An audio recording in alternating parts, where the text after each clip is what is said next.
Bueno, buenas noches muchachos. Hoy vamos a ver el siguiente capítulo, que es el capítulo 11, que es un capítulo muy interesante, que es el Airway Management, o en español, que significa gestión de las vías respiratorias. ¿Ok? Entonces dice así. La introducción. El paso más importante en el cuidado de los pacientes consiste en asegurar que las amenazas de la vida se identifiquen y aborden rápidamente. Un componente fundamental de este paso es garantizar que los pacientes puedan respirar adecuadamente.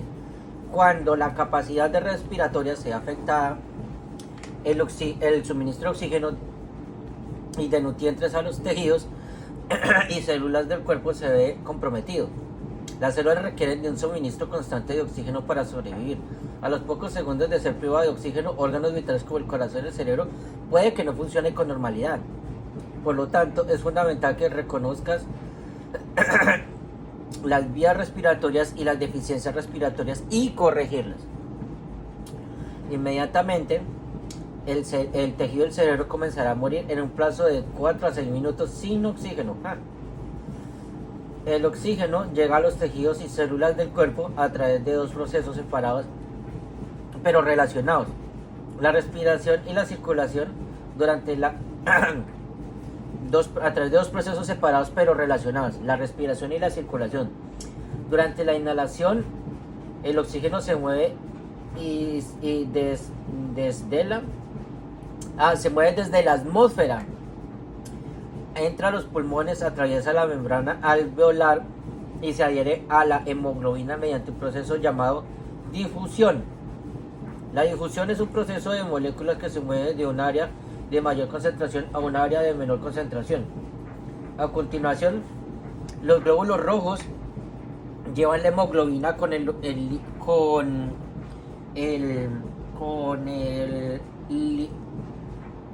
oxígeno límite a través del cuerpo, entregándolo finalmente a capilares para oxigenar las células del cuerpo. Al mismo tiempo, el dióxido de carbono, el subproducto del metabolismo celular, pasa de las células a la sangre y regresa a los pulmones, donde se pasa a los alvéolos por la difusión. La sangre enriquecida. La difusión es el movimiento de gas desde una zona de mayor concentración a una zona de menor concentración. O sea, de los pulmones a los alvéolos. ¿Sí? Eso es a lo que hace referencia la difusión, para que lo tengan presente. O sea, no lo van a confundir con otro proceso como perfusión. Enriquecida con oxígeno, viaja a través del cuerpo mediante la acción del bombeo del corazón. El dióxido de carbono luego abandona el cuerpo durante la exhalación. ¿Ok? Como un EMT debe ser capaz de identificar las estructuras anatómicas del sistema respiratorio, comprender cómo funciona el sistema y ser capaz de reconocer qué pacientes respiran adecuadamente y cuáles respiran inadecuadamente. Este conocimiento te permitirá determinar la mejor manera de tratar a sus pacientes. También desempeña un papel fundamental al brindar los medicamentos en las emergencias a los hogares de los pacientes, ayudándolos con las habilidades avanzadas de atención al paciente y asegurando la transferencia efectiva de la atención del paciente al personal de emergencias del departamento cuando llegue al hospital. En este capítulo se revisan las anatomías, la fisiología y fisiopatología del sistema respiratorio.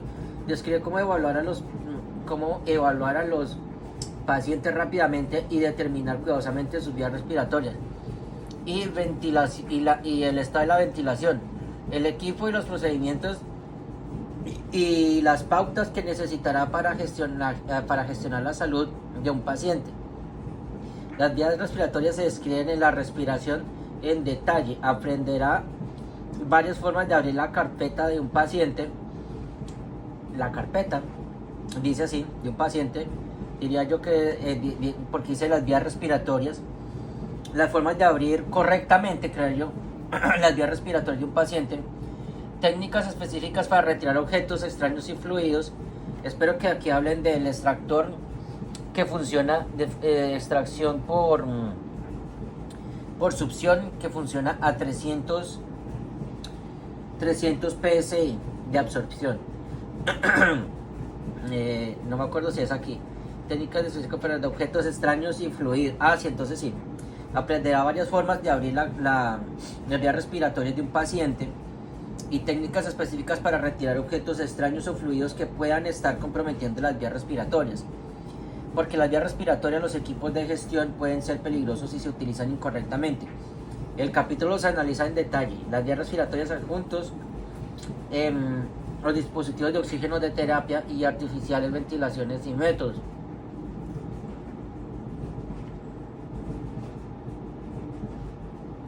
Ok. Ahora viene la anatomía del sistema respiratorio. El sistema respiratorio consta de todas las estructuras del cuerpo que forman las vías respiratorias y ayudamos a respirar y ayudarnos a respirar o a ventilar. Recuerde que una cosa es respirar y otra cosa es ventilar, ¿ok? Respirar es el intercambio de oxígenos y ventilar es el movimiento. Las vías respiratorias se dividen en vías respiratorias superiores e inferiores. Las estructuras que nos ayudan a respirar incluyen las del diafragma, los músculos intercostales, músculos entre las costillas y los nervios del cerebro y la médula espinal, que inervan esos músculos. En tiempos de aumento, de aumento de angustia, los músculos que anormalmente no se utilizan durante la respiración normal, llamados músculos accesorios, pueden emplearse. Y la ventilación es simple acto de mover el aire dentro y afuera de los pulmones. El diafragma y los músculos intercostales son responsables del ascenso y descenso regulares del pecho que acompañan a la respiración normal.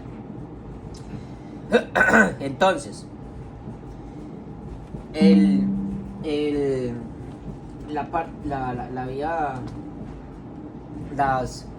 la parte superior respiratoria, porque si bien dos en la parte superior y en la parte inferior, empieza desde la laringe hasta esta parte. Entonces viene así: la laringe, la epiglotis, que es esta zona de acá. De hecho no me muestra la glotis tampoco, pero la glotis es esa válvula que cierra la epiglotis y la glotis. La glotis es el huequito. La epiglotis es la que tapa ese huequito, que es donde va el aire. Entonces la laringe, la epiglotis, la boca, obviamente, la orofaringe. Recuerden, por oro de esta parte, por oro de la parte oral. Orofaringe, la faringe, que es la zona, que es toda esta zona, el nasal, el pasaje nasal del aire, y la nasofaringe, naso de nasal, la oro de orofaringe, aunque hay una imagen más adelante que muestra que no me muestra uno de estos, pero estoy seguro que es en este capítulo. Pero bueno, recuerden, de la laringe hacia arriba, o sea, desde acá hacia arriba. Ok, en los hombres, donde está la manzana de Adán, hacia arriba, porque si se tocan acá, aquí, en esta zona que es donde están las cuerdas bucales, ustedes ahí van a sentir la vibración encima de las cuerdas bucales, que está acá, es donde ya está todo, es el upper airway, o el sistema respiratorio superior. Ok, ahora, ¿qué encontramos en el sistema respiratorio inferior? Encontramos la tráquea, la carina, que es aquí donde se divide la tráquea en dos. Están también la rama bronquial o la rama principal, los bronquiolos, que son los más pequeños, ¿sí?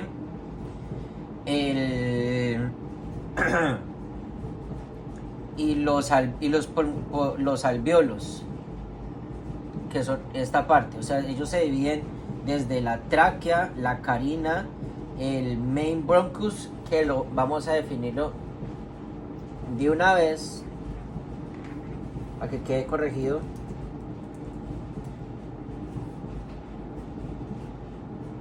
Los bronquios principales, que es como la rama más grande, los bronquiolos, que son los más pequeños, y de ahí continúa a los alvéolos. Y obviamente en los alvéolos están los pulmonares capilares, los capilares pulmonares. Pero también todo esto de apex está en los pulmones, como también está en el corazón, aquí en la zona pleural, en acá, también los pulmones tienen este apex. Y también aquí podemos encontrar la base de los pulmones, el diafragma. Recuerden que ya les había dicho que en los pulmones, en el derecho, a diferencia del izquierdo, es que el derecho tiene tres niveles: superior, medio e inferior, mientras que el izquierdo tiene solo superior e inferior. ¿Y por qué? Porque el corazón está ocupando el espacio donde debería estar el medio, la zona media. Ok. Anatomía de las vías respiratorias. La parte superior de las vías respiratorias consiste en todos los elementos anatómicos de las estructuras de las vías respiratorias, por encima del nivel de las cuerdas bucales. Ya lo mencioné anteriormente. Estos incluyen la nariz, la boca, la mandíbula, la cavidad oral, la faringe y la laringe.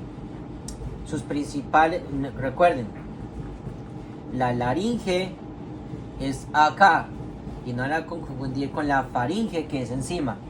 No sé cómo describirlo de que la faringe y la laringe, pues la F arriba siempre y la laringe abajo porque es la segunda. Sí. Y la laringe. Sus principales funciones son calentar, filtrar y humidificar el aire que entra al cuerpo por la nariz y la boca. La faringe, que es la garganta, es un tubo muscular que se extiende desde la nariz y la boca hasta el nivel del esófago y la tráquea. La faringe está compuesta por la nasofaringe. La faringe está compuesta por la nasofaringe, la orofaringe, la laringofaringe.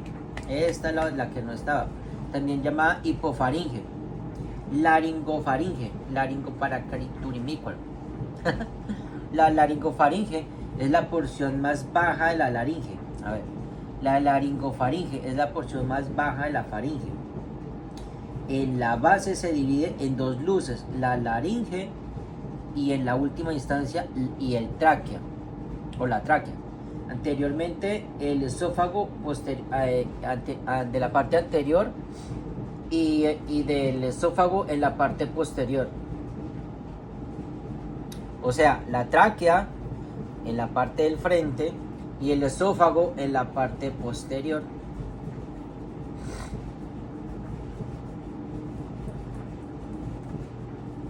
Ok, entonces aquí está la nasofaringe, que está desde la parte nasal. Aquí vemos el hueso.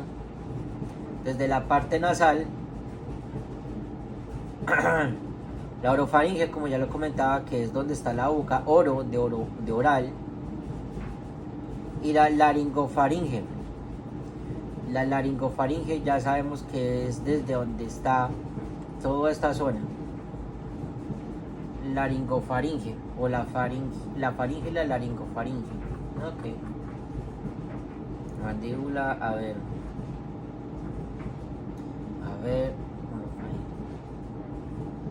nasofaringe y orofaringe. Un momentico. Laringe, laringofaringe. Esa es la que no está. Ok. La faringe, la orofaringe, la laringe y la laringofaringe. Ok.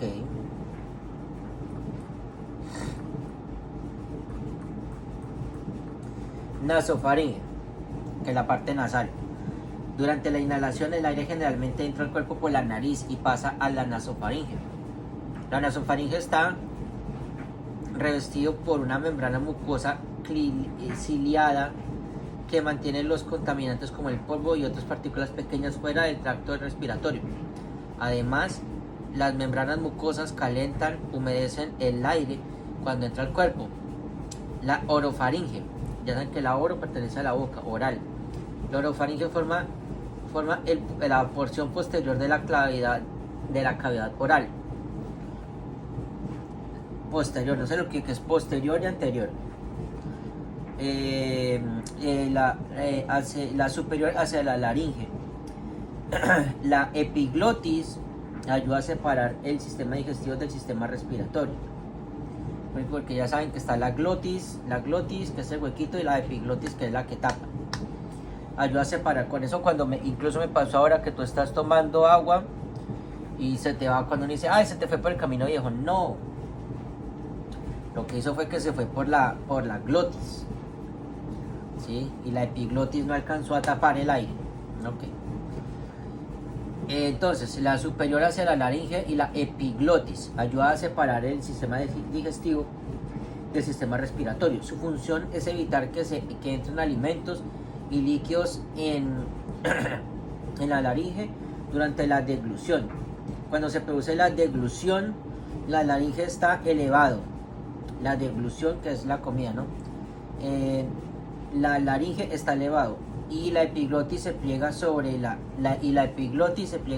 glotis para prevenir aspiración de contenidos en la tráquea.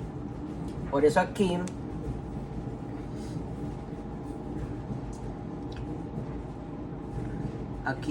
la muestra así, pero aquí va a mostrar la úvula como uva, ¿sí? Úvula, la lengua y la parte de la gingiva, que ya son de las ¿cómo llaman? Las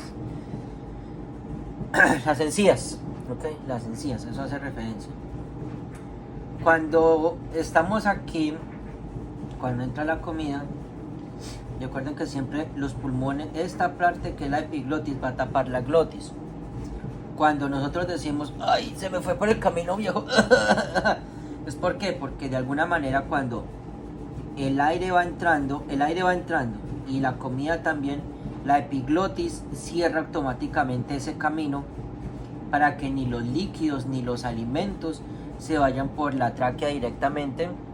¿Hacia dónde? Hacia los pulmones, exactamente, lo han dicho muy bien. Entonces,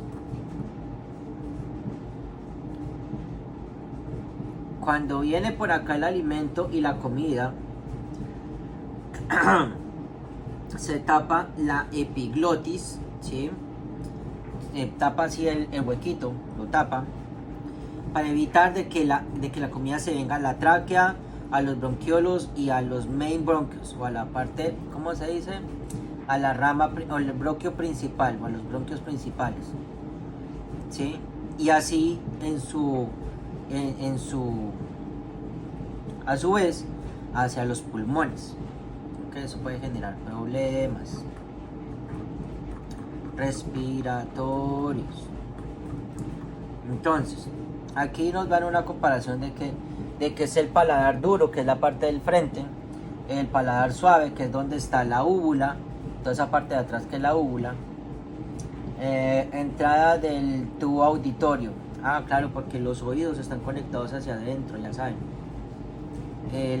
La cavidad nasal, el labio superior, la lengua, la gingiva, en esta parte, la úvula, la orofaringe, ya saben que hace referencia a la boca, la epiglotis, la glotis, no la muestra, pero va a hacer referencia más adelante, el hyoid bone, no sé cuál será este hyoid bone, pero dice que es hyoid bone, y la laringofaringe, que es la parte inferior de eso.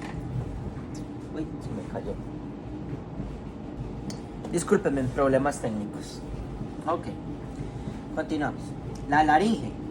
Ya sabemos que la laringe es esta zona. La laringe y la faringe.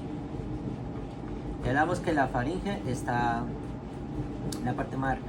Entonces, la laringe es una estructura compleja formada por muchas estructuras cartilaginosas independientes.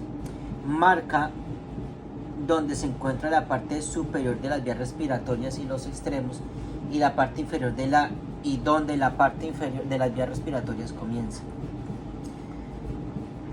Ok, entonces tenemos el hueso hioide, los ligamentos de las tiroides o tiroidales, la manzana de Adán o la laryngeal prominence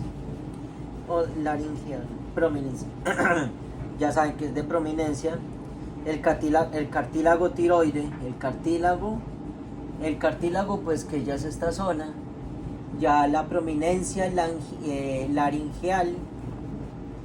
Esto sale en una pregunta, de hecho, dice que desde dónde comienza, ¿qué es más bajo que qué? Eso sí me acuerdo, que llega y te dice, ¿qué es más bajo que? Este o este. El cricoid, la membrana cricoid cartílago, el cartílago cricoid y la tráquea. Creo que la pregunta era con esta, el cricoid membrana, y ahí me confundí. Ya estaban los otros y lo confundí, creo que fue con esto, el tiroid cartílago. ¿Cuál está más abajo de todos? Y me confundí por esta.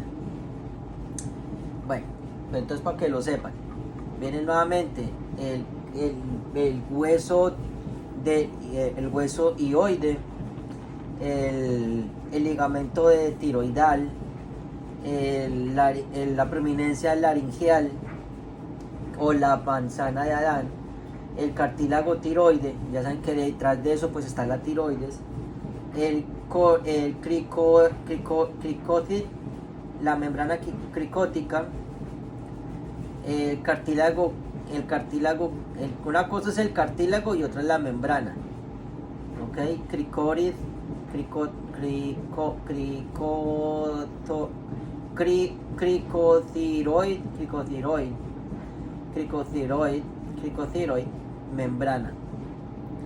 membrana cricotiroideal, cartílago cricoide y la tráquea. Uy, qué enredo tan hijo. Cricotiroid, cartílago, ok. El cartílago tiroides es una estructura en forma de escudo formada por dos placas que se unen en una forma de V. Anteriormente, para formar la prominencia laringea, conocida como nuez de Adán, el cartílago cricoides o anillo cricoides, el cartílago cricoides o el anillo cricoides se encuentra inferiormente al cartílago tiroides. A ver, cartílago tiroides es una estructura que forma un escudo. El cartílago tiroides es una estructura que forma un escudo formada por dos placas que se unen en forma de V. Anteriormente, para formar la prominencia laringeal, conocida como la manzana de Adán, el cartílago cricoides o anillo cricoides se encuentra inferiormente al cartílago tiroides. Forma una porción más baja de la laringe. El cartílago cricoides es el primer anillo de la tráquea. El cartílago cricoides. Una cosa es el cartílago y otra cosa es la membrana, ¿okay? Es el primer anillo de la tráquea y el único de las vías respiratorias inferiores. La estructura que forma un anillo complejo. La membrana cricoidea es el tejido elástico que conecta el cartílago tiroides superiormente al anillo cricoides inferiormente. O sea, para que se unan esos dos, está la membrana cricoidea superiormente al anillo cricoides inferiormente. Entonces, el cartílago tiroides, el cartílago cricoides y otro es la membrana cricoidea. El cartílago, ok. Se encuentra inferiormente al cartílago, ok. La glotis. A ver si me quedó claro. Está el cartílago. El cartílago lo sostiene la membrana cricoidea. Y eso está debajo del cartílago de la tiroides. Ok. El glotis, también llamada abertura glótica, es el espacio entre las cuerdas bucales y la porción más estrecha de las vías respiratorias del adulto. En las fronteras laterales de la glotis son dos cuerdas bucales. Estas bandas blancas de tejido muscular delgado están parcialmente separadas en reposo. Sirven como centro principal para la producción del habla. Además, las cuerdas bucales contienen reflejos de defensa que protegen la parte inferior de las vías respiratorias, provocando un cierre espasmódico que en la parte inferior de las vías respiratorias, para evitar que entren sustancias en la tráquea, por ejemplo agua o vómito. Yo siempre cuando van a vomitar, por eso sienten que se quedan sin aire, porque ¡pum!, eso les cierra el conducto y se quedan sin aire. Anatomía de las vías respiratorias en la zona baja, o sea, de la laringe hacia abajo. ¿Okay? La función de la parte de las vías respiratorias inferiores es entrega de oxígeno hacia los alvéolos. Sus límites extremos son la cuarta vértebra. La función de las partes respiratorias es la entrega de oxígeno hacia los alvéolos. Okay. Sus límites externos son la cuarta vértebra cervical. ¿Cómo es que se llama? Se me olvidó. Hay un nervio que está conectado a eso. Senoide. Senoide, creo que empieza por N. Noideal. Neoide. Bueno, ahí hay un nervio que controla el diafragma. No me puedo quedar con esta ya me pasó 2 veces. Nervio que hace funcionar el diafragma en el cuerpo. El nervio frénico. Rayos, el nervio frénico. Ok, la función de la parte de la función de las vías respiratorias inferiores es entregar oxígeno hacia los alvéolos. Sus límites externos son la cuarta vértebra cervical. La cuarta vértebra cervical y el proceso sifoides, ya lo vamos a ver, que es la punta estrecha cartilaginosa inferior en el esternón. ¿Eso qué quiere decir? El sifoides process es este cosito acá que está aquí, es un cartílago que está aquí, y ustedes se tocan aquí, es como una cosita así en punta, aquí, ese es el cartílago, el proceso sifoides. El proceso sifoides, que es la punta estrecha y cartilaginosa inferior del esternón. Internamente, la parte inferior de las vías respiratorias abarca la glotis, la membrana capilar pulmonar. A ver, otra vez porque estaba como en otro lugar. Mi cuerpo estaba aquí, pero mi mente en otro lugar. La función de las vías respiratorias inferiores es entregar oxígeno hacia los alvéolos. Listo, claro. Sus límites externos son la cuarta vértebra cervical y el proceso sifoides, que es aquí abajo, que es la punta estrecha y cartilaginosa inferior del esternón. Internamente, en la parte inferior de las vías respiratorias abarca el glotis y la membrana capilar pulmonar. Ok. La tráquea es el conducto por el que entra el aire hacia los pulmones. Esta estructura tubular mide aproximadamente 10 centímetros a 12 centímetros, o sea, de 4 a 5 pulgadas de longitud, y consta de anillos cartilaginosos en forma de C. La tráquea comienza directamente debajo del cartílago cricoides. A ver, la tráquea comienza directamente debajo del cartílago cricoides. Okay, o sea, debajo del cartílago, eso quiere decir del primero, que es lo que habla en la lectura. Desciende anteriormente por la línea media del cuello hasta la cavidad torácica. A ver, se extiende anteriormente por la línea media del cuello hasta la cavidad torácica. Una vez en la cavidad torácica, la tráquea se divide a nivel de una carina en los dos bronquios principales, el derecho y el izquierdo. Los bronquios huecos están sostenidos está sostenido por cartílagos y distribuye el aire a los pulmones de derecho a izquierdo. Ok, poblaciones especiales.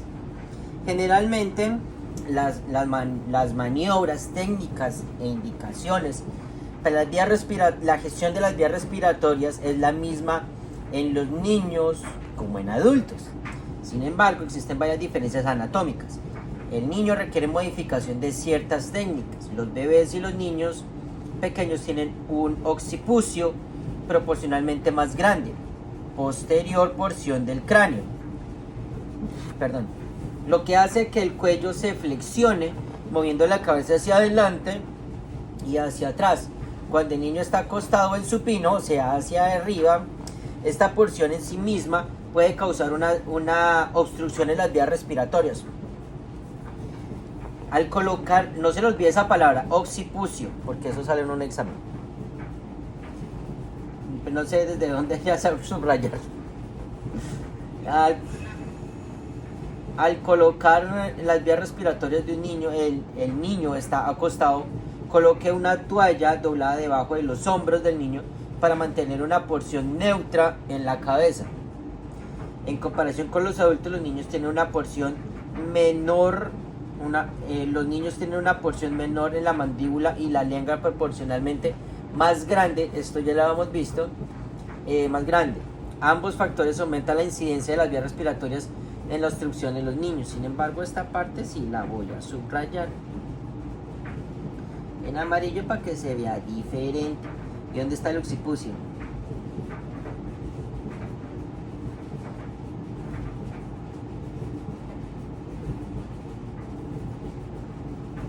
Aquí. A ver, se muestra el occipucio. No, ¿dónde está el occipucio?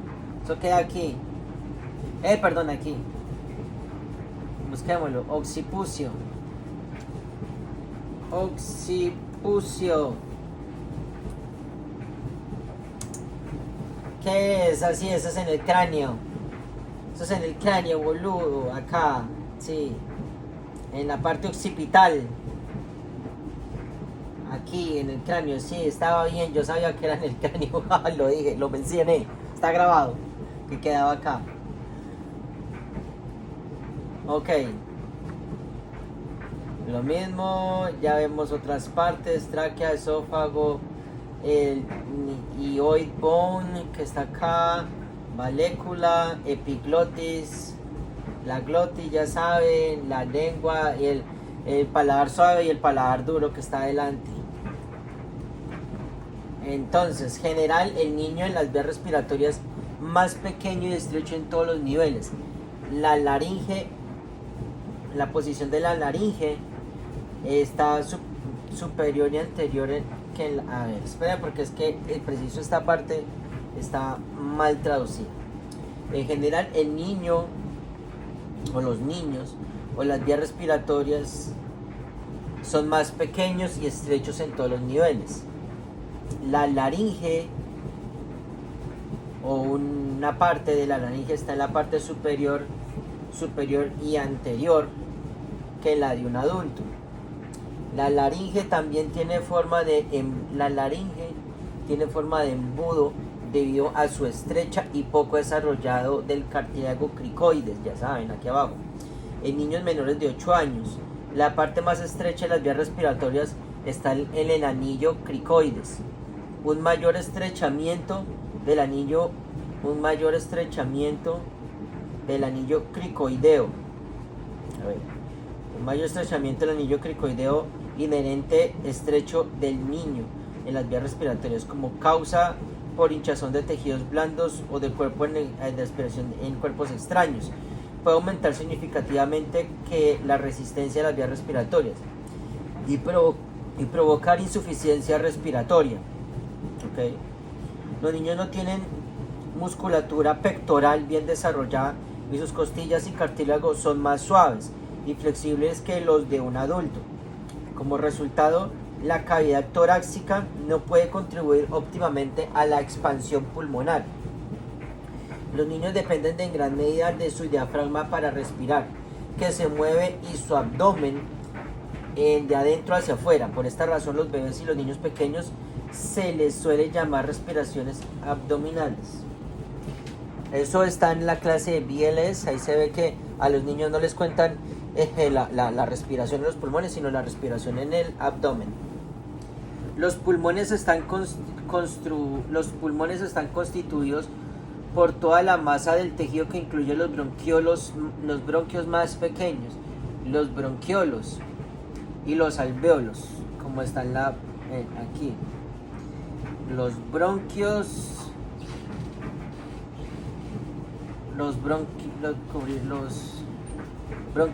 el tejido incluye los bronquiolos más pequeños, los bronquiolos y los alvéolos.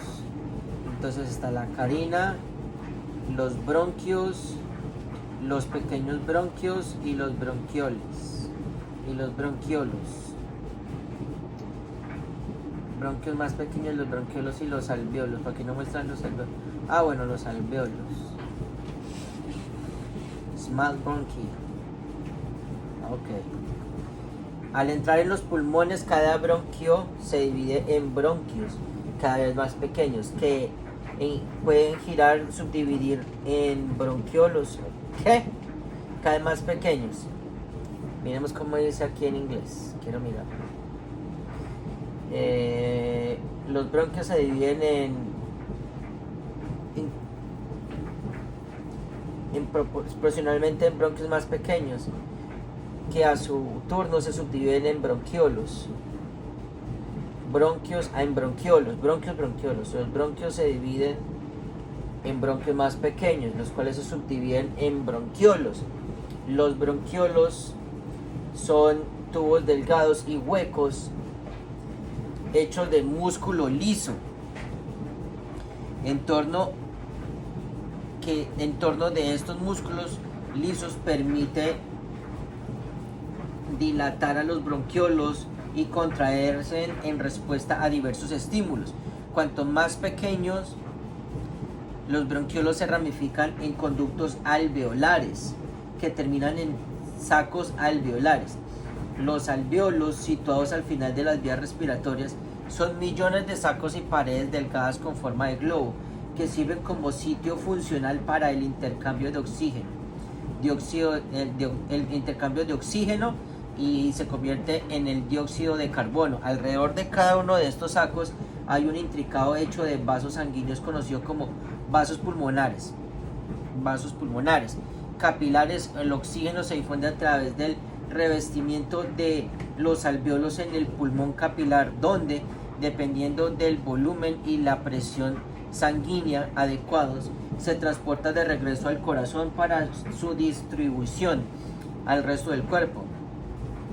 Asimismo, al mismo tiempo, el dióxido de carbono, los desechos se difunden desde los pulmones capilares en alvéolos, donde se exhala y se elimina el cuerpo. La caja torácica, que es la cavidad torácica, contiene pulmones, cada uno que contiene pulmones, los pulmones obviamente, contiene los pulmones uno a cada lado. Los límites del tórax son la caja torácica anteriormente y superiormente y posteriormente, y el diafragma inferiormente. Cada costilla individual desempeña un papel en la protección general del tórax. Entre cada costilla hay músculos intercostales que, en conjunción con el diafragma, facilitan la respiración normal. Dentro de la caja torácica se encuentran los pulmones, que cuelgan libremente dentro de la cavidad torácica, pero aquí le falta algo, a ver si lo hice. Entre los pulmones hay un espacio llamado el mediastino. ¿Qué es el mediastino? Es el espacio dentro del pecho que contiene el corazón, los principales vasos sanguíneos. Una cosa es el mediastino y otra cosa es la cavidad pleural, ¿ok? Que es la pleura, que es lo que recubre, la pleura. Contiene el corazón, los principales vasos sanguíneos, el nervio vago, la tráquea, los principales bronquios y el esófago. Esto sale en una pregunta. Ubicado entre los dos pulmones. Nuevamente, ¿qué es el mediastino? Eso es como, recuerden que cuando hablábamos en el sistema digestivo de la pared peritoneal, que es la pared peritoneal es donde están los intestinos. En este caso es la pared del mediastino, que dentro de este espacio está dentro del pecho, que contiene el corazón, los principales vasos sanguíneos que están acá en el medio, el nervio vago, la tráquea, los principales bronquios, el esófago ubicado entre los dos pulmones. Todo eso aquí ubicado entre los pulmones. Que está rodeado de tejido conectivo resistente entre el espacio, contiene el corazón, los grandes vasos, el esófago, la tráquea, los bronquiolos principales y muchos nervios. Muchos nervios. Nervios. Y esto lo vamos a subrayar de azulito porque me parece más bonito. Ok, el mediastino separa efectivamente el espacio pulmonar derecho del espacio pulmonar izquierdo, además de las estructuras respiratorias y circulatorias que se encuentran en la cavidad torácica. Las estructuras importantes del sistema nervioso también se encuentran el tórax, los nervios frénicos. El nervio frénico, ya lo acabamos de ver, el nervio frénico. Los nervios frénicos que se originan en los nervios cervicales, tercero y cuarto y quinto. De acuerdo que un amigo paramédico nos decía que en ocasiones hay personas que dejan de respirar es cuando tienen un trauma cervical. Dejan de respirar, ojo, esto es diferente, dejan de respirar porque tienen un trauma cervical. Puede ser que no haya pasado nada, sino solamente sea un trauma cervical. ¿Y qué es lo que pasa? Que el nervio frénico que se origina acá se ha golpeado y no permite que el diafragma haga la función que tiene que hacer. Entonces no se les olvide eso. Que se originan en los nervios cervicales, tercero, cuarto y quinto. Inervan el músculo del diafragma, lo que permite contraerse. Ahí está.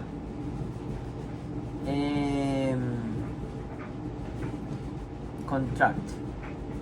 Voy a poner el amarillito para confundirse con el otro. La contracción del diafragma ocurre en una dirección descendente y necesaria para que se produzca la respiración adecuada. Y aquí está el ejemplo, lo que acabamos de ver.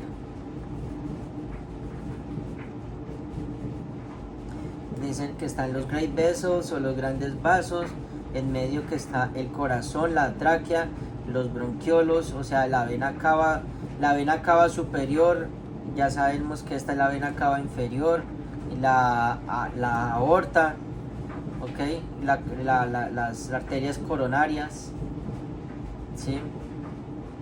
Y así sucesivamente.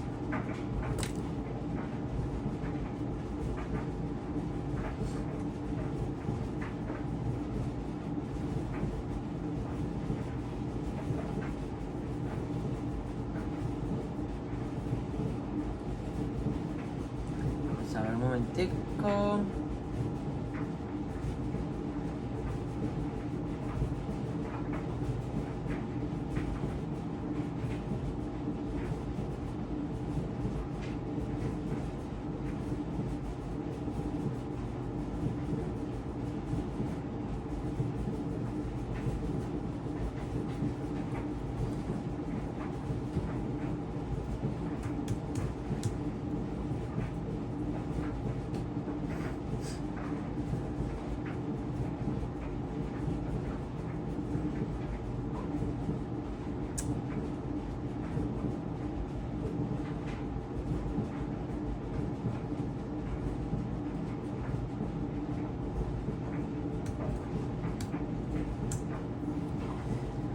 Miércoles, démosle.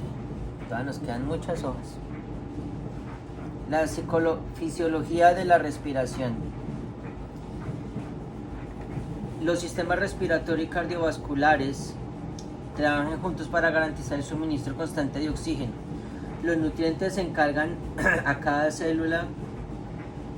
El sistema respiratorio y cardiovascular trabajan juntos para garantizar el suministro constante de oxígeno y nutrientes que se entregan en la célula del cuerpo, y es el dióxido de carbono y los productos de desecho se eliminan de cada célula. Las siguientes secciones, esto lo voy a subrayar porque esto sí sale.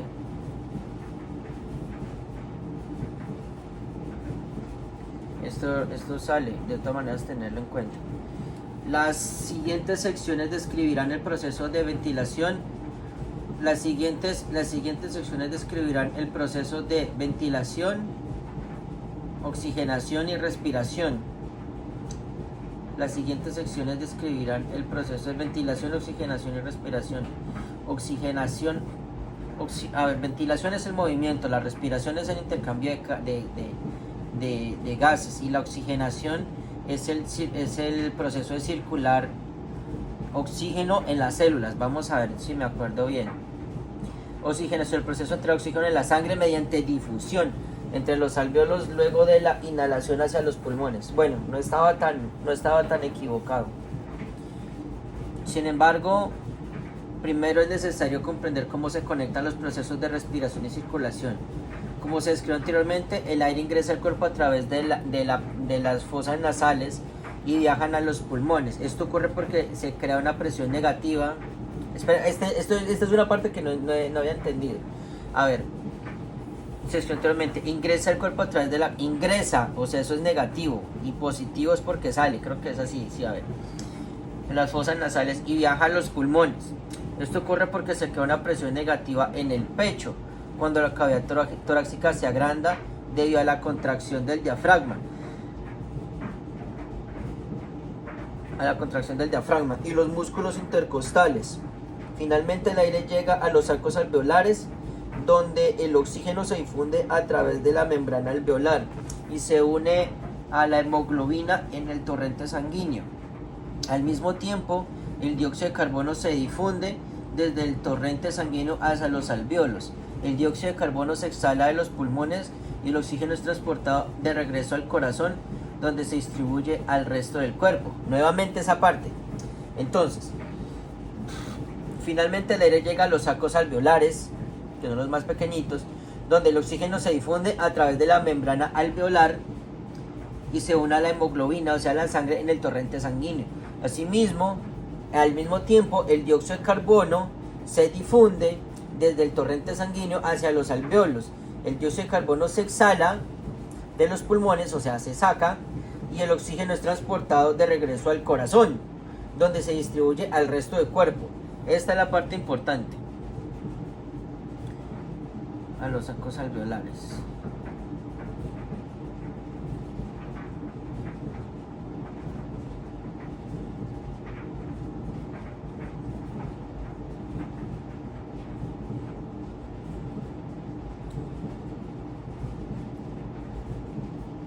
Aunque el diafragma y los músculos intercostales. Sí. El corazón bombea la sangre a los tejidos del cuerpo a través de una serie de arterias y venas. Las arterias transportan sangre desde el corazón y eventualmente la ramifican hacia los capilares. Los capilares se produce el intercambio de nutrientes. Este pedazo sale. Esto sí sale. En los capilares se produce el intercambio de nutrientes y el desecho de basura toma lugar. Esto sale. Entonces, en los capilares se produce intercambio de nutrientes y se produce el desecho. El oxígeno y los nutrientes salen de los capilares, entran a las células. Al mismo tiempo, los productos de desecho, como dióxido de carbono, se difunden desde Asimismo, al mismo tiempo, los productos de desecho, como dióxido de carbono, se difunden desde las células nuevamente a la sangre de los capilares. Desde allí, la sangre... porque estoy elevado, se me vino algo a la mente. Al mismo tiempo, los productos de desecho como dióxido de carbono se difunden desde las células nuevamente hacia la sangre de los capilares. Desde aquí la sangre se desoxigena, viaja de regreso al corazón, a la sangre desoxigenada, entra por el lado derecho del corazón, o sea la arteria, viene por la vena, viene por la vena cava superior o la vena cava inferior, y ahí se dirige al right atrium y al right ventricle y así. De aquí la sangre se desoxigena y viaja de regreso al corazón. La sangre desoxigenada entra por el lado derecho del corazón, por el atrio, el right atrium. El right ventricle bombea la sangre a los pulmones. Esa es por la arteria pulmonar, para oxigenación y eliminación de dióxido de carbono. Luego la sangre oxigenada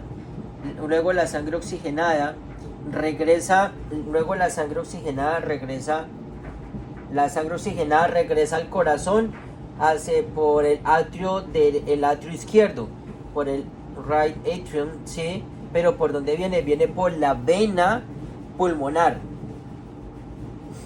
El ventrículo, el left ventricle luego bombea la sangre oxigenada al resto del cuerpo. Right atrium,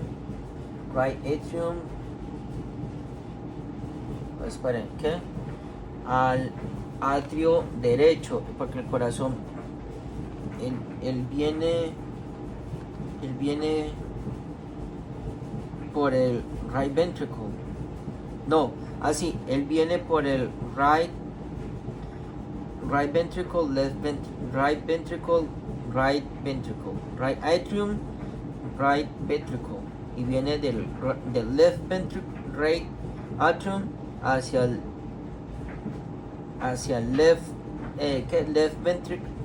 atrium hacia el left ventricle. Del left ventricle va hacia la aorta, sí. Y el right ventricle luego bombea la sangre desoxigenada al resto del cuerpo. Consulte el capítulo 6, el cuerpo humano, para la ilustración de este proceso. Es importante entender que los sistemas respiratorios y circulatorios trabajan juntos para facilitar oxígeno, entrega a los tejidos del cuerpo y la eliminación de productos desde el cuerpo. Cuando estos sistemas se ven comprometidos, la administración de oxígeno no es efectiva. No se pueden eliminar los productos de desecho y puede producirse la muerte celular. Ok, entonces, todo este pedazo. Ok, entonces, viene acá. La ventilación es el acto físico de mover aire de dentro hacia afuera de los pulmones. La oxigenación es el proceso de carga oxígeno de moléculas sobre la hemoglobina. Ok, es el proceso de carga sobre la hemoglobina, las moléculas en el torrente sanguíneo.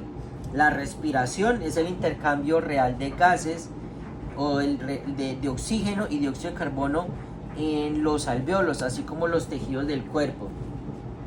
Palabras de sabiduría. La ventilación es el acto físico de mover el aire dentro y fuera de los pulmones, aunque de acuerdo a la ventilación es necesario para una óptima oxigenación. No se puede asumir que un paciente que está ventilando también esté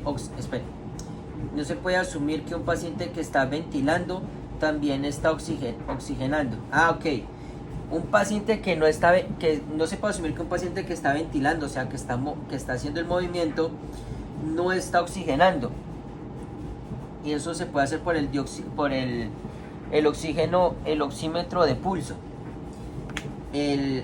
Por ejemplo, si un paciente está atrapado, no se puede asumir que un paciente está ventilando, también está oxigenando. Por ejemplo, si un paciente está atrapado en un área que está desprovista de oxígeno, por ejemplo, en un incendio estructural, en un silo de granos el silo de granos, yo me acuerdo que eso era una pregunta, pero no me acuerdo cómo era la pregunta. pero me acuerdo que decía de algo de que del movimiento que, bueno, no es el caso ahorita. Puede continuar ventilando, sin embargo, la oxigenación en este caso se vería perjudicada. Si la ventilación es inadecuada, la oxigenación y la respiración se ve afectada.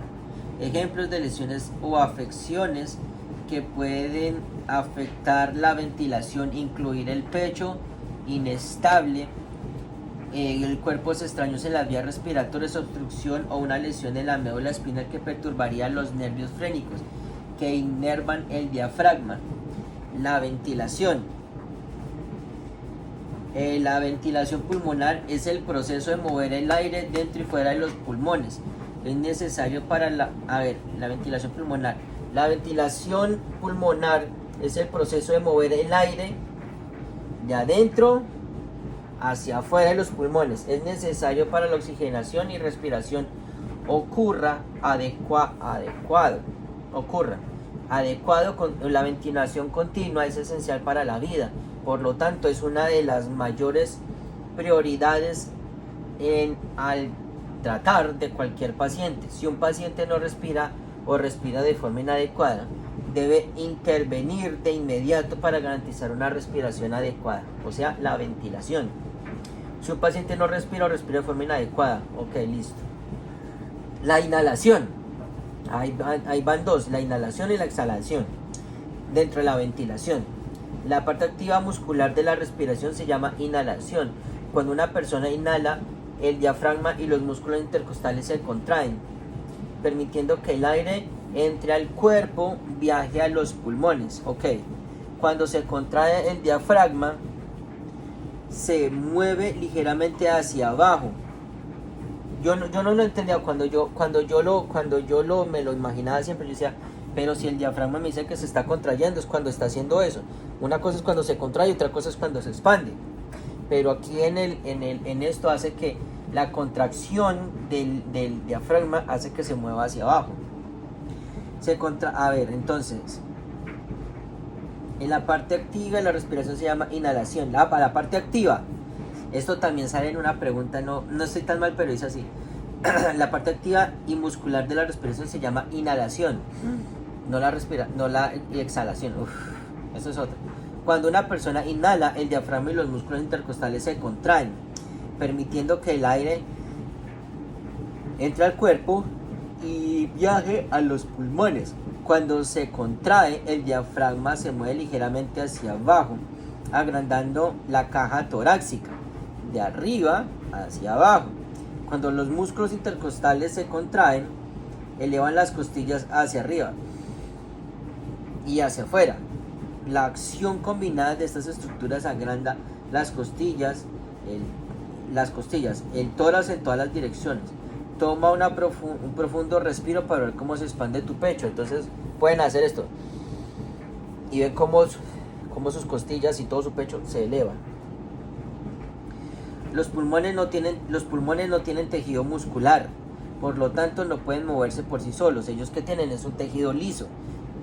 Recuerden, el músculo cardíaco, los músculos lisos que son los músculos lisos que son los de los órganos, y los músculos, se me olvida el otro, el que son el de los músculos, pero son dos, los músculos cardíacos, los músculos lisos y los músculos que son, y los músculos lisos que son los de los intestinos y todo eso, pero estos son los otros músculos, no me acuerdo ahorita, no me voy a quedar con eso. ¿Cuáles son los 3 tipos de músculos en el cuerpo? A ver si sale así. El músculo cardíaco, músculo liso y el músculo esquelético. Ok, que suena al esqueleto. Músculo esquelético, el músculo cardíaco y el músculo liso. Perfecto. Ya, se me quedó. Listo. Entonces, los pulmones no tienen tejido muscular, por lo tanto no pueden moverse por sí solos. Necesitan de ayuda de otras estructuras para poder expandirse y contraerse. Durante la inhalación y la exhalación, por lo tanto, la capacidad de los pulmones para funcionar correctamente depende del movimiento del tórax y de las estructuras de soporte. Estas estructuras incluyen tórax, caja torácica, pecho, diafragma, músculos intercostales y los músculos accesorios de la respiración. Músculos accesorios son músculos secundarios de la respiración. La presión parcial, ese no me acuerdo, es un término utilizado para describir la cantidad de gas en el aire o disuelto en líquido. A ver, por presión parcial, el término utilizado para describir la cantidad de gas en el aire disuelto en un líquido. El término utilizado para describir la cantidad de gas en el aire o disuelto en un líquido como sangre. El término utilizado para describir la cantidad de gas en el aire o disuelto en líquido como la sangre. La presión parcial se mide en milímetros de mercurio. Ok. La presión parcial de oxígeno en aire es PaOH2. Dentro de los alvéolos es 104 milímetros de mercurio. Y el dióxido de carbono del CO2 que entra en los alvéolos en la sangre y causa una presión parcial de 40. ¿Qué enredo tan arrecho? A ver, la presión parcial es el término utilizado para describir, ¿cómo dice esto en inglés? The partial pressure es el término utilizado para describir la cantidad de gas en aire o disuelto en líquido como sangre. La presión parcial se mide en milímetros de mercurio. La presión parcial de oxígeno en aire. Presión parcial de oxígeno en el aire, ¿cómo sale esto? Sí, qué casualidad. La presión parcial de oxígeno en el aire. OH2. H2O. Qué raro. La presión parcial de oxígeno en el aire dentro de los alvéolos es de 104. Ok. La presión parcial de oxígeno es de 104. Entra en los alvéolos a la sangre y causa una presión parcial de 40 milímetros de mercurio. Ok, la sangre arterial desoxigenada. La sangre arterial desoxigenada del lado derecho del corazón tiene niveles más bajos de oxígeno. Ok, la sangre arterial desoxigenada del lado del pecho del corazón tiene niveles más bajos de oxígeno. La Pennsylvania OH2, que dióxido de carbono, Pennsylvania CO2. Corazón tiene más bajos de oxígeno del dióxido de carbono. Ok, Pennsylvania CO2, Pennsylvania dióxido de carbono, Pennsylvania CO2 y de oxígeno, Pennsylvania OH2. El cuerpo, la sangre arterial desoxigenada del lado derecho del corazón tiene niveles más bajos de oxígeno. Ah, pues obviamente, porque el lado derecho es el que recibe la sangre. Pennsylvania, entonces tiene Pennsylvania O2, o sea que tiene poco de nivel de oxígeno. Ok, y el dióxido de carbono pensilvánico O2, Pennsylvania CO2. El cuerpo intenta igualar los dos, lo que da como resultado oxígeno difusión a través de la membrana hacia la sangre y dióxido de carbono difusión en la dirección opuesta. El dióxido de carbono luego se elimina de los pulmones como desecho durante la exhalación. Este proceso ocurre en revestirse cuando la sangre arterial llega a los tejidos. A través de la membrana el cuerpo intenta igualar los dos, lo que da como resultado el oxígeno, la difusión a través de la membrana hacia la sangre, y dióxido de carbono, la difusión en la dirección opuesta. El dióxido de carbono luego se elimina de los pulmones como desecho durante la exhalación. Este proceso ocurre en revés. Me perdí.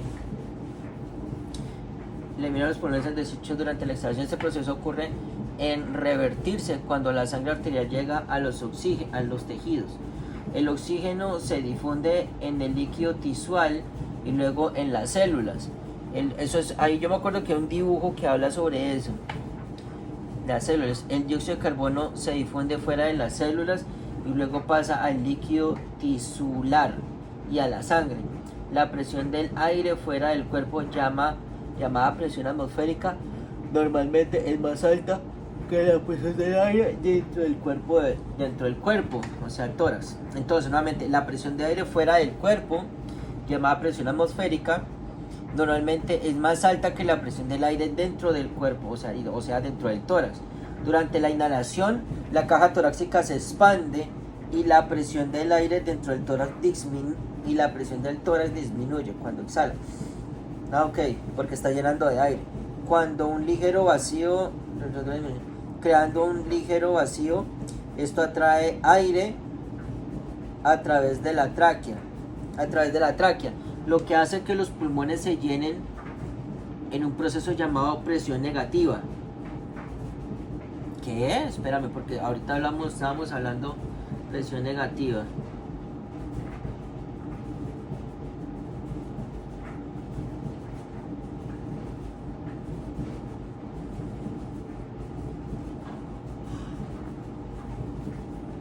Ahorita estamos precisamente hablando de eso.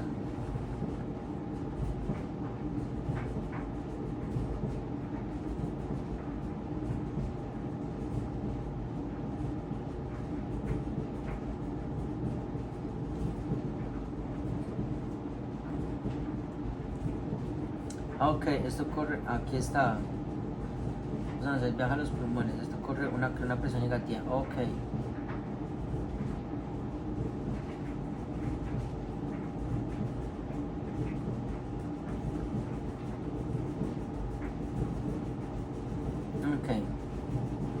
Cuando viene hacia adentro es presión negativa y cuando sale es presión positiva.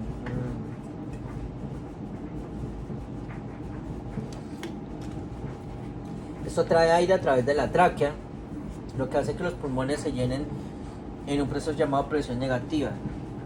La ventilación, cuando la presión del aire exterior es igual a la presión del aire interior, el aire deja de moverse. Los gases como oxígeno se moverán de una zona de mayor presión a una de menor presión hasta que las presiones se igualen. En este punto el aire deja de moverse y la inhalación se detiene. Quizás te ayude a entender esto si piensas en lo siguiente. La caja torácica como una campana de cristal en que los globos están suspendidos. En este ejemplo, los globos son los pulmones. La base del frasco es el diafragma y se mueve ligeramente hacia arriba y hacia abajo con cada respiración. Las costillas, que son los lados del frasco, mantienen en forma de pecho, que la única abertura del frasco es un pequeño tubo en la parte inferior, similar a la tráquea. Okay. Durante la inhalación, el fondo del frasco se mueve ligeramente hacia abajo, lo que provoca una disminución en la presión del frasco y creando un ligero vacío. Como resultado, los globos se llenan de aire. Así, cuando se contrae, el diafragma baja, y cuando el diafragma se relaja, el diafragma sube y salen los gases. Ok. Entonces, si ven aquí en el recuadro, vengo a ver. Ojalá se vea mejor. Ok. Entonces aquí podemos ver como cuando el diafragma se contrae, baja, como hablan aquí en el ejemplo, cuando baja se llena de oxígeno. Pero cuando el diafragma se relaja, entonces los pulmones sacan el aire. Ok, entonces viene así. Todo el proceso de inspiración se centra en entregar oxígeno hacia los alvéolos. Sin embargo, no todo el aire que respiramos llega realmente a los alvéolos. La revisa la terminología en relación con los procesos de inspiración y expiración. Estos procesos se discuten más adelante en el capítulo 6 del cuerpo humano. En el promedio, el volumen corriente, la cantidad de aire en milímetros de mercurio, lo que entran o salen del pulmón durante una sola respiración.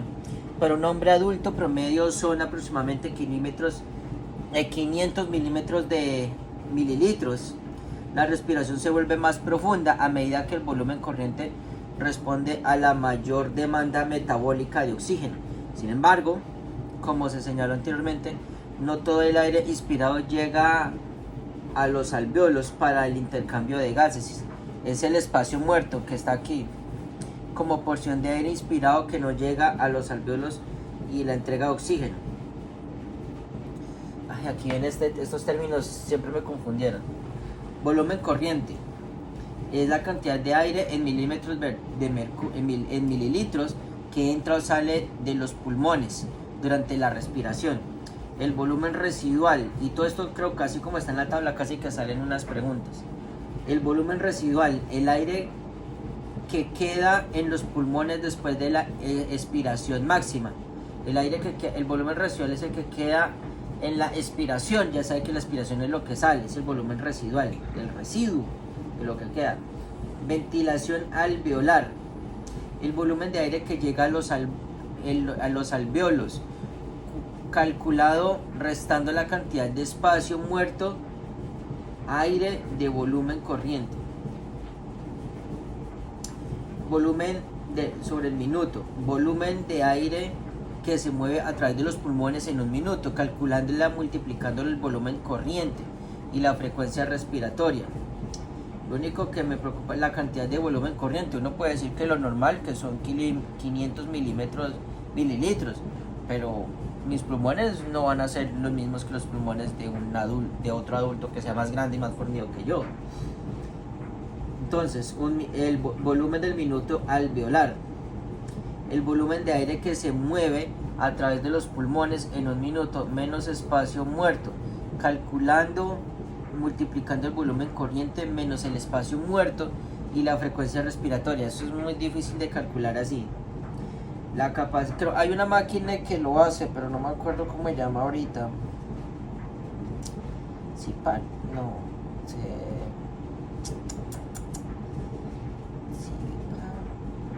No me acuerdo ahorita cómo se llama la máquina. Entonces, la capacidad vital, la cantidad de aire que se puede expulsar con fuerza de los pulmones después de respirar en lo más profundo posible. Capacidad vital, la cantidad de aire que se puede expulsar con fuerza de los pulmones después de la cantidad de aire que se puede expulsar con fuerza de los pulmones después de respirar en lo más profundamente posible. Espacio muerto, la porción del volumen alveolar corriente, eso no alcanza a los alvéolos, por lo tanto no participa en intercambio de gases. Exactamente, esto sí sale en una pregunta. Eso fijo sale en una pregunta. La exhalación, la inhalación y exhalación, que es hacia afuera, ¿ok?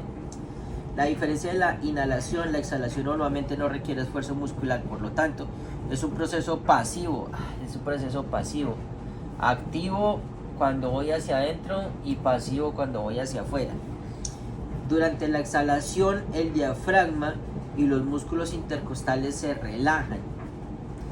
En respuesta, el tórax disminuye en tamaño. En respuesta, el tórax disminuye en tamaño y las costillas y los músculos asumen una posición normal de reposo. Cuando el tamaño de la caja torácica costillas y los músculos asumen la posición normal de reposo. Cuando el tamaño de la caja torácica disminuye, aire en los pulmones se comprimen en un espacio más pequeño. Cuando el tamaño de la caja torácica se disminuye, el aire en los pulmones se comprime en un espacio más pequeño. La presión del aire está haciendo un frío. La presión del aire dentro de los pulmones del tórax, luego se vuelve más alta la presión del exterior y el aire expulsado a través de la tráquea.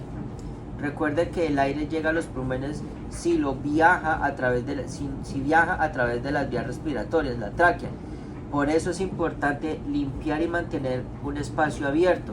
Las vías respiratorias, es muy importante limpiar las vías respiratorias. Significa eliminar material, tejido o fluidos obstructivos de la nariz, boca y garganta. Mantener las vías respiratorias significa mantener las vías respiratorias, patentar para que el aire pueda entrar y salir libremente de los pulmones. Y esto sale en una pregunta. Es muy importante.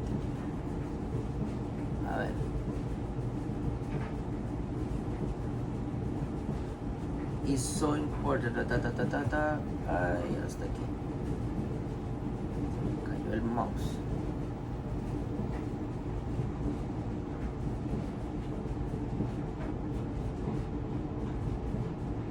Listo, entonces ya saben que viene acá, a la tráquea, a la carina, en los pulmones. El aire también puede pasar a la cavidad torácica a través de una abertura anormal de la garganta o pared torácica, como resultado de un traumatismo, quedando fuera de los bronquios y nunca llegando a los alvéolos. En los capítulos posteriores aparecerá cómo reconocer y controlar estas afecciones potencialmente mortales. Esto es... Regulación de la ventilación. La necesidad del cuerpo de oxígeno está cambiando constantemente. El sistema respiratorio debe ser capaz de adaptarse a los cambios de oxígeno y la demanda, alterando la velocidad y la profundidad de ventilación. La regulación de la ventilación implica una serie compleja de receptores y bucles de retroalimentación que detectan concentraciones de gas en los fluidos corporales y en las vías y envían mensajes a los centros respiratorios en el cerebro para ajustar la velocidad y la profundidad de ventilación. En consecuencia, no satisfacer las necesidades del cuerpo para el oxígeno resulta en hipoxia. Hipoxia es una condición extremadamente peligrosa en que los tejidos y las células del cuerpo no reciben suficiente oxígeno. Hipoxia puede ser fatal si no se conoce y se corrige rápidamente.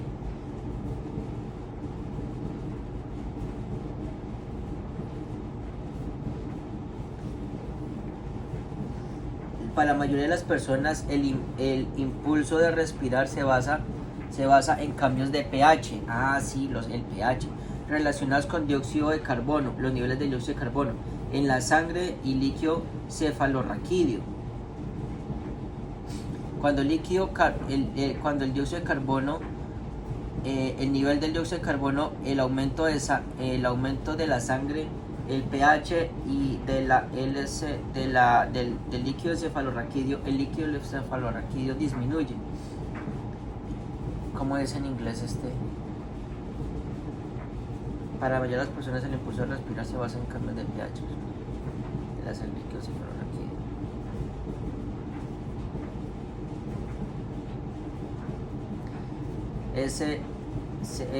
Dice, ¿cómo se dice? Cerebrospinal fluid. Ok. Vea pues, líquido cefalorraquídeo. Qué interesante. Lo traduce también. Cuando esto ocurre, se envía mensaje a los centros respiratorios en el cerebro que disminuya la respiración. Sin embargo, los pacientes con una enfermedad pulmonar obstruida crónica, EPOC, enfermedad pulmonar. El EPOC. Esto sí sale en una pregunta. ¡Ja! Esto sí sale en una pregunta. Porque sí sale. ¿Dónde está?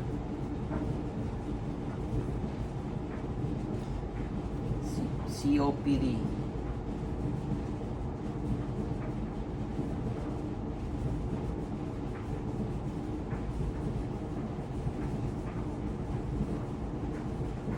Ahora se me perdió. En pacientes con osteopenia el cuerpo utiliza el sistema de respaldo para controlar la respiración. Está acá.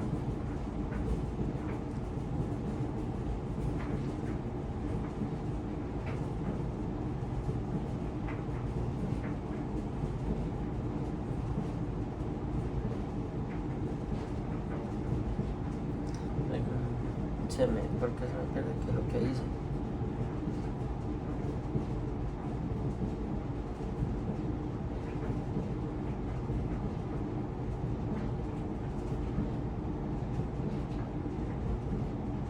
Ok, pacientes con una necrosis de coronarios, enfisema, un case have a difficulty eliminating the carbon dioxide through the exhalation.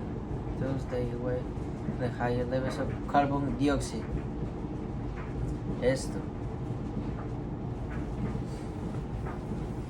Esta condición altera potencialmente su impulso respiratorio.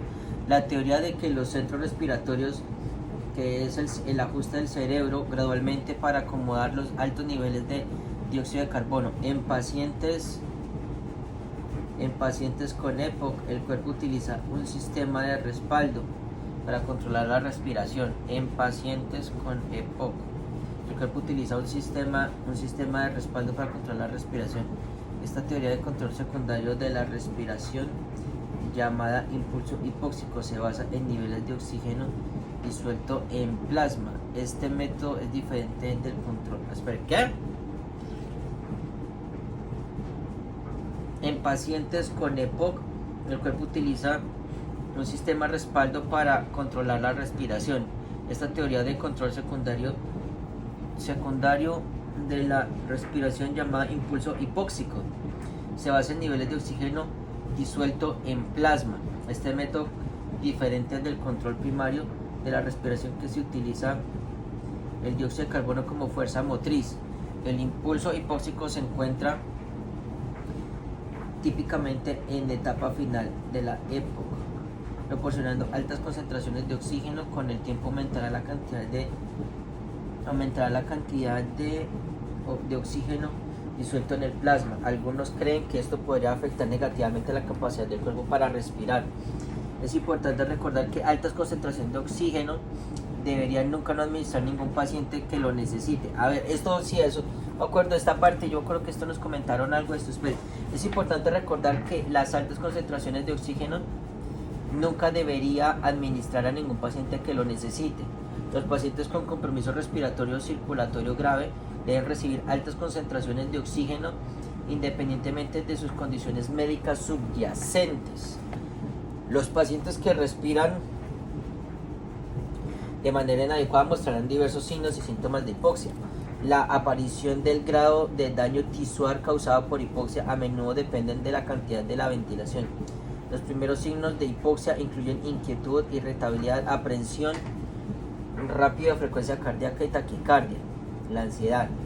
Signos tardíos de la hipoxia. Ok, entonces los primeros signos. ¿Dónde están?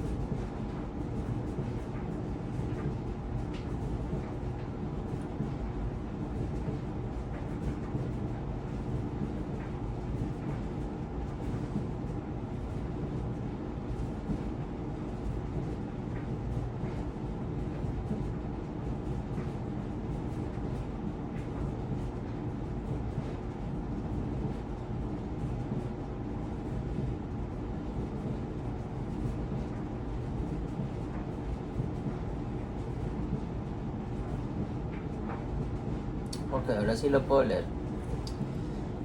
Entonces, los primeros signos de hipoxia incluyen inquietud, irritabilidad, aprensión, rápida frecuencia cardíaca, taquicardia. Los primeros signos de hipoxia incluyen y la ansiedad. Signos tardíos de hipoxia incluyen cambios en el estado mental, una debilidad filiforme, legumbres y cianosis. Los pacientes conscientes se quejarán de dificultad para respirar. Disnea. Es posible que no pueda hablar en disnea.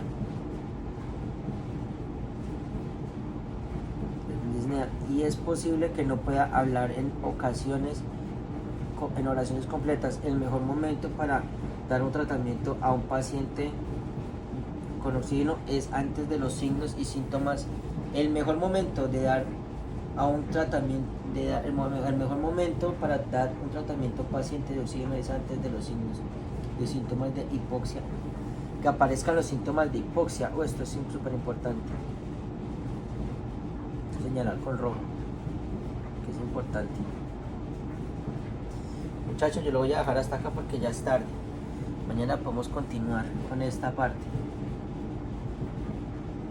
Ya podemos continuar, quedamos en la página 427.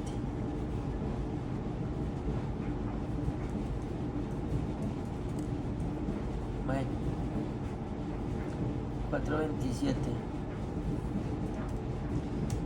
Vamos a ver. Me gusta torturarme.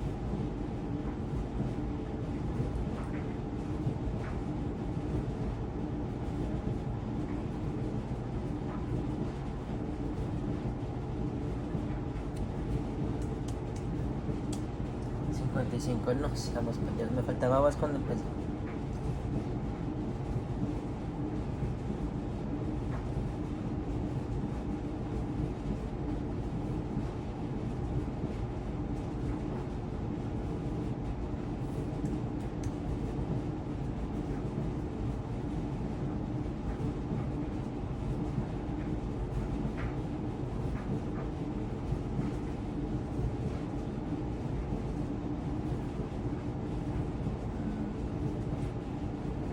Bueno, sí.